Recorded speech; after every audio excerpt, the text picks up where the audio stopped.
Bilbila yeroo namni isiniif bilbilu bilbila keessan hayyama keessan malee namni biroo akka kaasuu hin dandeenye akkasumallee eenyu akka isiniif bilbilaa jiru akka arguu hin dandeenye aappii amma asirratti argaa jirtan kana fayyadamuudhaan bilbila keessa yeroo namni isiniif bilbilu namni biroo kaasuu akka hin dandeenye akkasumallee eenyu akka isiniif bilbilaa jiru akka arguu hin dandeenye aappii asirratti argaa jirtan kana fayyadamuudhaan look gochuu hin dandeessan isiniin jedha.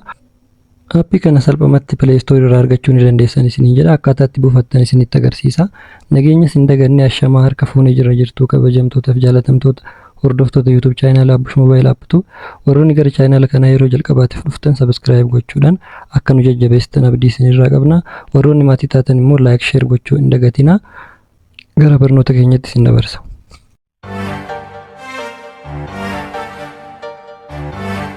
Play Store irra seentan booda incoming call lock jettanii barreessitan haaluma amma screen irratti isinii barreessee jiru kanaan barreessitanii search gootanii kana booda haala kanaan isiniif baasa kan jalqaba irratti argamu kana install ni godhattu gara bilbila keessanii.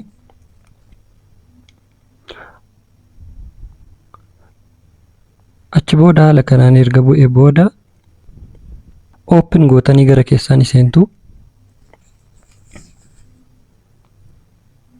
Achi booda haala kanaan fuula kanatti isin geessaa toongilii asirratti argamtu tana on ni gootu. Permission isaa allow ni gootu. Ammas allow ni gootu.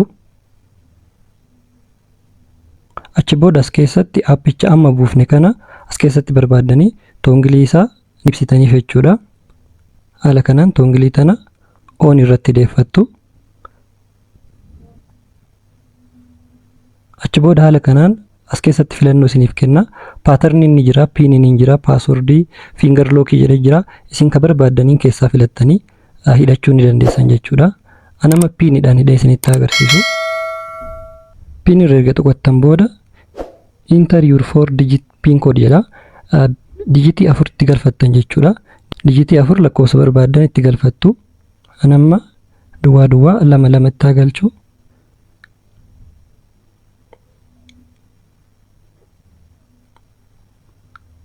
Haala kanaan itti galfattu.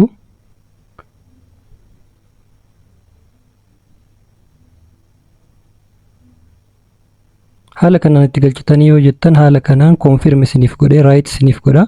Kana booda yeroo namni isiniif bilbilu bilbila keessan hayyama keessan malee namni biroo kaasuu hin danda'u akkasumallee eenyu akka isiniif bilbilaa jiru arguu hin danda'u jechuudha. Haala kanaan itti gargaarama.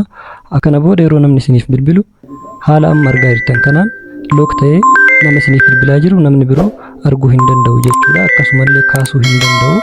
Haala kanaan itti gargaarama. Aappii baay'ee bareedaadha. Itti gargaarama isiniin jedha. Akkasumallee viidiyoo kana like share gochuu hin dagatinaa. Turtii gaarii.